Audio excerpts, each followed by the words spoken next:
चलो चलो फुल नमस्कार गाइस, ये है नर्मदा नदी, भेड़ा घाट, नर्मदा, जबलपुर। तो हम जबलपुर में आ चुके हैं और जबलपुर में ये शिव जी का बहुत बड़ी शिव जी की विशाल मूर्ति संगमरमर की बनाई गई है। तो ये संगमरमर की बहुत ही खूबसूरत और विशाल भव्य मूर्ति है।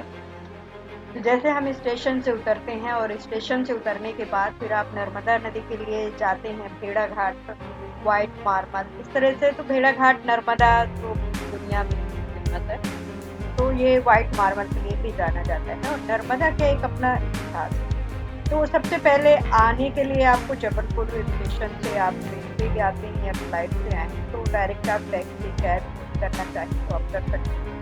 यहाँ आप नर्मदा के दर्शन करने के लिए आपको डायरेक्ट आपको आना पड़ेगा। तो पहले आता है धुआंधार वाटरफॉल और उसके बाद ये आता है इस तरह से थोड़ा सा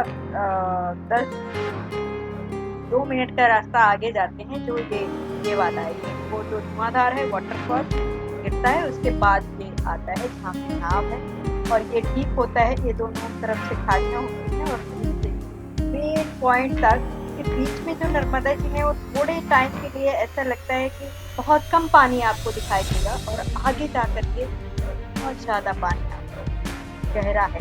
वहाँ पर जाने के लिए बोट है और बहाव बहुत ज़्यादा होता है। तो ये इस मूर्ति की बात करें तो ये बहुत ही विशाल मूर्ति है और ये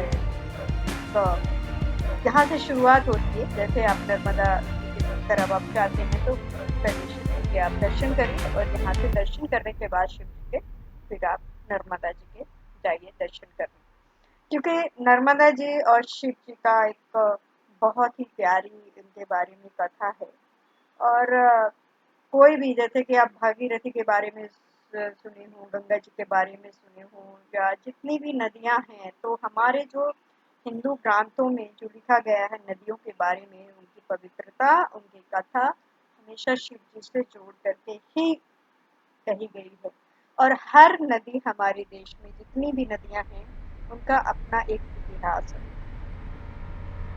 एक ही नदी है नर्मदा नदी जो उल्टा बहती है।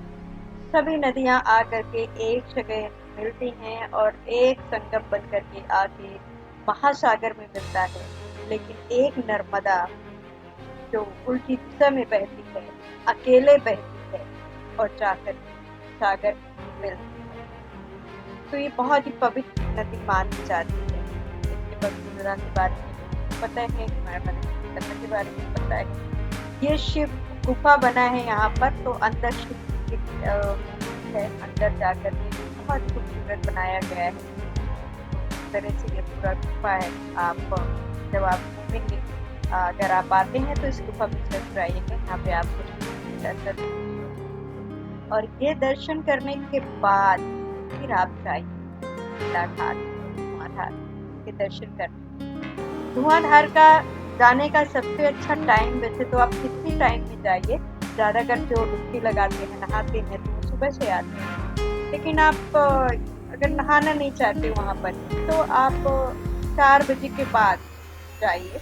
शाम का जो नज़ारा होता है यहाँ का बहुत खूबसूरत होता है। धुआंधार का वाइट जो पानी है, वाटरफॉल है, बल्कि अब तो बहुत कम कर दिया गया है। जब कई साल पहले मैं वहाँ पर गई तो आई नर्मदा, तब तो कुछ और ही नज़ारा था। और मैं जब पहली बार देखी थी 2010 में, तो वो एक अलग नज़ारा था और मैं बिल्कुल, मुझे ऐसा लगता था कि मैं कहीं जन्नत में आ गई हूँ। शाम का टाइम था, इवनिंग हो चुकी थी और चारों तरफ दीपक दिखाई दे रहे थे, उन्हीं का उजाला था।